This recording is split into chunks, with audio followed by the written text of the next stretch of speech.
Y ya llegó el analista y consultor independiente del sector aéreo, Fernando Gómez Suárez.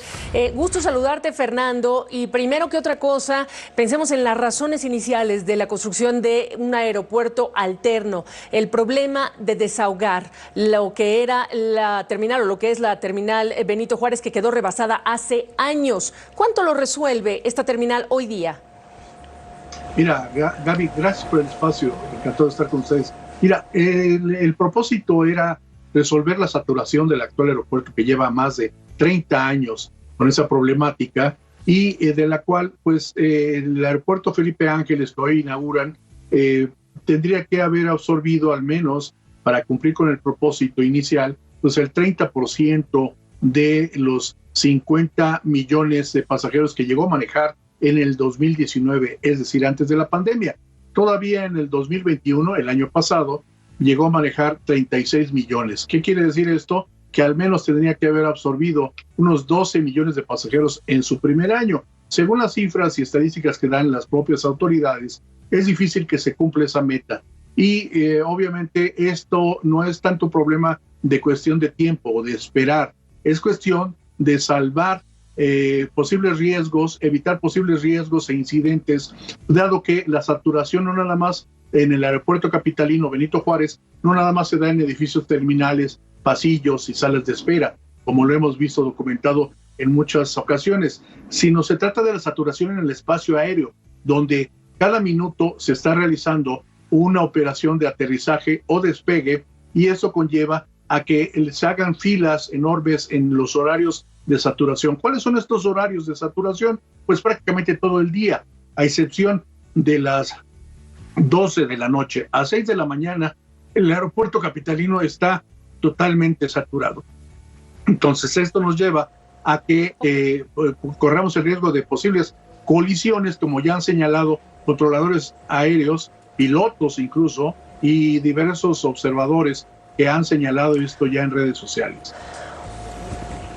A ver, Fernando, pero también decir, y llama la atención que el canciller Marcelo Ebrard y los funcionarios del gobierno federal están subiendo a redes sociales comparativos en tiempos récord de construcción y otros criterios, la distancia de la terminal al centro de la ciudad y a otros puntos.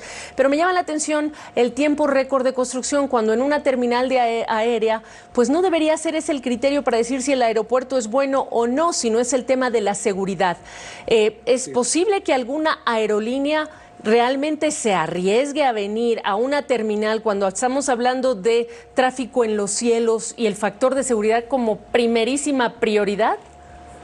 Ojalá se vinieran y se incorporaran más rutas y se comunicara mejor al país, pero un síntoma que bien señalas es ese, el que no haya hasta el momento aerolíneas extranjeras. Me refiero a las importantes, a las americanas, a las estadounidenses, las europeas, las asiáticas, con quienes tenemos un flujo, un intercambio comercial y una movilización de pasajeros y de carga importante. Venezuela es una de las primeras aerolíneas que se anotó, pero no necesariamente está en el convenio de Chicago como firmante.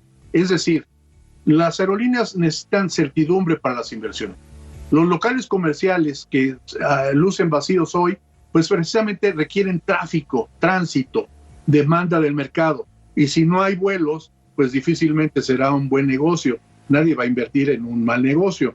Y en ese sentido, las aerolíneas tampoco correrían riesgos si no hay las certificaciones adecuadas para operar en ese aeropuerto. Ojalá lo obtengan pronto, pero por el momento un síntoma es ese, la falta de incorporación de aerolíneas extranjeras en este aeropuerto. Me refiero a las aerolíneas extranjeras sin demeritar a Venezuela, pero en realidad el tráfico y el volumen de carga y de pasajeros importante es con Estados Unidos principalmente. Sin embargo, lo que hace falta es certidumbre a las inversiones, certidumbre en las acciones. Puede tener un buen propósito el jefe del Ejecutivo, el presidente López Obrador, y el Ejército haber concluido con una loable labor de construcción, pero en esto hace falta mucho trabajo de coordinación, de gestión, sobre todo a la vista de que faltan muchas obras complementarias en el actual aeropuerto y que dificultarán la comunicación desde y hacia la Ciudad de México con el aeropuerto Felipe Ángeles. Otro tema por resolverse es la comunicación que tiene que haber entre ese aeropuerto y el actual Benito Juárez para los vuelos de conexión. Déjame decirte que el 20% de los vuelos de las personas que vienen a México no tienen como destino final la Ciudad de México, vienen a hacer vuelos de conexión. Estamos hablando de al menos 7 millones de pasajeros al año para atender en eso. ¿Qué pasaría? Pues se podría desincentivar ante las molestias, la pérdida de tiempo, los costos, etcétera, etcétera. De eso se trata, de tener una visión a largo plazo y tener una visión que prevea todos los escenarios. No obstante las buenas intenciones, hace falta mucho trabajo ejecutivo y de eso precisamente adolece, perdón que lo diga, pero adolece el gobierno y no los anteriores también. Bueno, pues sí, efectivamente tampoco resuelve lo que es la falta de inversiones en una terminal que, bueno, realmente ya está muy deteriorada. Me refiero a la terminal internacional Benito Juárez. Los pasajeros lo dicen en las redes sociales constantemente. Gracias Fernando Gómez Suárez por este primer análisis en relación con este proyecto que todavía falta que se desarrolle en la conectividad terrestre para que los pasajeros realmente disfruten de la experiencia. Hasta cualquier momento. Regreso.